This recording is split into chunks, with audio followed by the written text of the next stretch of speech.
बुलेटिनच्या सुरुवातीला आताची सगळ्यात मोठी अपडेट आहे। वैष्णवी हगवणे प्रकरणामध्ये चर्चेत आलेलं नाव ते म्हणजे विशेष पोलीस महानिरीक्षक जालिंदर सुपेकर।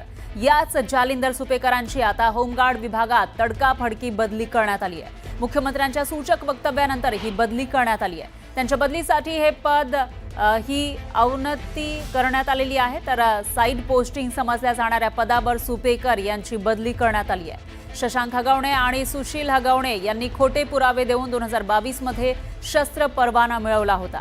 त्यामध्ये त्यांना मदत केल्याचा आरोप सुपेकर यांच्यावर केला जातोय। असं आहे की अशा प्रकारची तक्रार आलेली आहे, त्या तक्रारीत किती तथ्य आहे हे पाहण्याकरता मी सांगितलेलं आहे। आणि दुसरं, कुठल्याही प्रकारे कोणीही या तपासावर दबाव आणू नये किंवा या तपासात कुठली गडबड करू नये या दृष्टीने काही निर्णय आम्ही घेतलेले आहेत। तर वैष्णवी